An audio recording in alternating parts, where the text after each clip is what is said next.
नमस्कार, सुवर्णास किचनमध्ये आज आपण बघणार आहे हॉटेल सारखी मस्त अशी व्हेज कोल्हापुरी झणझणीत अशी बनवणार आहे। तर त्यासाठी मी इथं काही भाज्या घेतलेल्या आहे। त्यामध्ये पनीर घेतलेला आहे, वटाणा घेतलेला आहे। तर हे ताजे वटाणे असतात त्याचे दाणे काढून घेतलेले। त्यानंतर परसबी घेतलेली आहे, गाजर, हिरवी मिरची कट करून घेतलेली आहे, शिमला मिरची, फ्लॉवर घेतलेली आहे। तर या भाज्यांमध्ये तुम्ही आणखीन बटाटा पण ॲड करू शकता।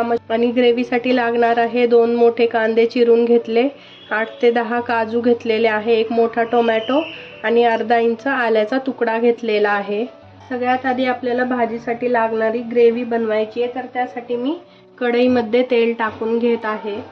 तर इथं मी 2 मोठे चमचे तेल टाकलेलं आहे। तेल थोडंसं गरम झालं की यामध्ये आपण कांदा टाकून घेणार आहे आणि कांदा चांगला आपल्याला परतून घ्यायचा आहे। कांदा चांगला आपल्याला हलका असा ब्राऊन कलर येतपर्यंत छान परतून घ्यायचा आहे। कांदा आता छान असा परतत आलेला आहे। तर आता यामध्ये आपण टाकूया टोमॅटो, त्यानंतर जे आपण आल्याचे काप करून घेतले आहे ते टाकायचे आहे आणि काजू। हे सर्व पण एकत्रित छान असं परतून घेऊया आपण, म्हणजे टोमॅटो पण छान असे मऊ शिजतील आणि यामधले काजू पण चांगले छान असे फ्राय होतील। सर्व काही छान असं परतले गेलेलं आहे, पाहू शकता। तर आता हे सर्व आपण एका प्लेटमध्ये काढून घेऊयात कोमट होण्यासाठी। हे संपूर्ण काही थंड झाल्यानंतर मी मिक्सरला बारीक करून घेणार आहे याची पेस्ट। तर त्याचबरोबर मी इथं अर्धा तास आधी लाल सुक्या मिरच्या भिजत घातल्या होत्या गरम पाण्यामध्ये। तर यामुळे भाजीची चव आणखीनच वाढेल आणि भाजीला कलर पण खूप छान येईल। तर हे दोन्ही मी एकत्रित मिक्सरला बारीक करून घेणार आहे। आता आपण याच कढईमध्ये भाज्या परतवून घेणार आहे। तर ज्या भाज्यांना जास्त वेळ लागतो त्या भाज्या आपण आधी परतून घेणार आहे। तर इथं मी फुलगोबी घेतलेला आहे, तर तो तेलामध्ये परतवून घ्यायचा, म्हणजे काय होईल भाज्यांचा क्रंच टिकून राहील, भाज्या एकदम अशा मऊ पडणार नाहीत।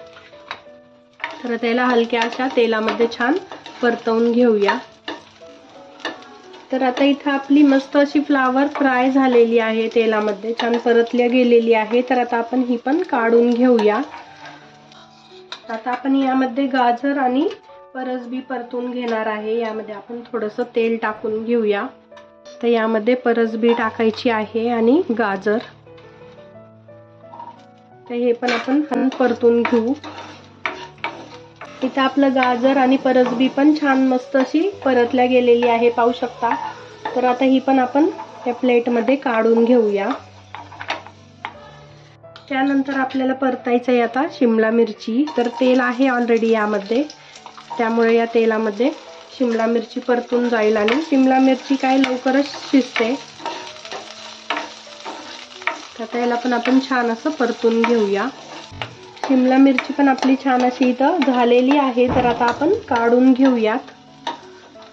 आता आपल्याला फक्त पनीर फ्राय करून घ्यायचं आहे। तर वटाणे लगेच शिजतात, त्यामुळे मी वटाणे काही फ्राय नाही करणार आहे, फक्त पनीर हलका असं आपण फ्राय करून घेऊया। पनीर खूप जास्त फ्राय नाही करायचं, नाही तर मग ते रबर सारखं बनतं, त्यामुळं पटकनी काढून घ्यायचं पनीर। पनीर मी 1-2 मिनिटं असं छान तेलामध्ये परतून घेतलेला आहे, पाहू शकता। हलका असा तांबूस कलर आलेला आहे।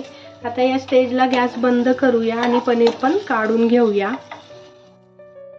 आता आपल्याला वाटण बनवायचंय। तर आता मिक्सरच्या भांड्यामध्ये आपण जे कांदा, टोमॅटो आणि काजू हे फ्राय केलं होतं सर्व काही, तर ते टाकून घेऊया। आणि यामध्ये ज्या आपण मिरच्या भिजत घातल्या होत्या त्या पण टाकायच्या आहे आणि लागलं तर हेच पाणी आपण यामध्ये वापरणार आहोत। आता याला झाकण लावून छान बारीक करून घेऊया। इथं आपलं वाटण मस्त असं तयार झालेलं आहे भाजीसाठी। तर आता फोडणी बघूया। फोडणीसाठी आता त्याच कढईमध्ये 2 मोठे चमचे तेल टाकून घेऊया। तेल थोडं गरम झालं की आपण यामध्ये तेजपत्ता टाकून घेणार आहे। त्यानंतर आता जे वाटण आपण बनवून घेतलेलं आहे ते संपूर्ण यामध्ये टाकून घ्यायचं आणि याला छान असं तेल सुटतपर्यंत मस्त परतवून घ्यायचं आहे। यामध्ये आपण ज्या बारीक कट करून घेतलेल्या हिरव्या मिरच्या होत्या त्या आपण टाकणार आहे। त्या तुम्ही सुरुवातीलाच टाका, मी विसरली सुरुवातीला टाकायचं। जेव्हा तेजपत्ता टाकता तेव्हाच हिरवी मिरची पण टाका। आता हे सर्व काही चांगलं तेलामध्ये आपण परतून घेऊया छान मसाला तेल सुटेपर्यंत। पाहू शकता मसाल्यांना मस्त असं तेल सुटलेलं आहे, छान मसाला आपला परतला गेलेला आहे। तर आता आपण यामध्ये जे वाटाणे घेतले होते ते टाकायचे आहे।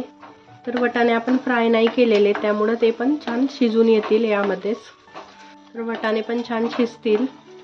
आता यामध्ये आपण थोडीशी हळद टाकणार आहे, त्यानंतर जिरा आणि धने पावडर 1 चमचा, लाल तिखट 1 छोटा चमचा आणि इथं मी अर्धा छोटा चमचा गरम मसाला टाकलेला आहे। हे सर्व मसाले व्यवस्थित तेलामध्ये परतवून घेऊया। हे सर्व काही छान तेलामध्ये परतलं गेलेलं आहे। तर आता आपण ज्या भाज्या फ्राय करून घेतल्या होत्या तेलामध्ये तर त्या सर्व टाकायच्या आहे आणि याला व्यवस्थित मिक्स करायचं आहे। आता आपण या भाजीमध्ये थोडंसं पाणी टाकणार आहोत। तर व्हेज कोल्हापुरी जास्त अशी पातळ नसते तर दाटसरच असते, त्यामुळे पाणी थोडंसंच टाकायचं आहे। आता याला आपण 4 ते 5 मिनिटं चांगलं शिजू द्यायचं आहे या भाजीला, म्हणजे जो काय भाजीतला थोडा कच्चेपणा होता तो पण निघून जाईल, भाज्या चांगल्या शिजून येतील ग्रेव्हीमध्ये। तर गरज वाटली तर आणखीन तुम्ही थोडंसं यामध्ये पाणी टाकू शकता। तर मी इथं गरम पाणी आधीच केलेलं होतं तर गरम पाणीच टाकत आहे। आता यामध्ये आपण चवीनुसार मीठ टाकून घ्यायचं आहे। आता यावर झाकण ठेवून 4 ते 5 मिनिटं भाजीला चांगलं शिजवून घेऊया। 4 ते 5 मिनिटं झालेले आहे आणि पाहू शकता भाजीला काय छान असा मस्त कलर आलेला आहे आणि खूप छान दिसत आहे। आता यामध्ये आपण वरून बारीक क्रश केलेली अशी कसुरी मेथी टाकायची आहे। कसुरी मेथीचा फ्लेवर छान उतरेल या भाजीमध्ये। तुमच्याकडं जर दुधावरची साय असेल तर तुम्ही ते पण यामध्ये फेटून टाकू शकता, किंवा फ्रेश क्रीम असेल तर। आता आपली भाजी इथं मस्त झालेली आहे, एकदम परफेक्ट शिजलेली आहे आणि ग्रेव्ही पण खूप छान झालेली आहे, पाहू शकता। तर इतकीच अशी दाटसर ही भाजी आपल्याला पाहिजे नाही। तर आता मस्त आपण गरमागरम सर्व करायला घेऊया। तर भाजी तुम्ही रोटी, नान, पराठ्यासोबत खाऊ शकता। इथं आपली मस्त अशी झणझणीत व्हेज कोल्हापुरी बनवून तयार झालेली आहे। तर रेसिपी तुम्हाला कशी वाटली मला सांगा। आवडली असेल तर लाईक करा, तुमच्या फ्रेंड्ससोबत शेअर करा आणि माझ्या चॅनलला सबस्क्राईब करायला विसरू नका। परत भेटू एका छानशा रेसिपीसोबत। धन्यवाद।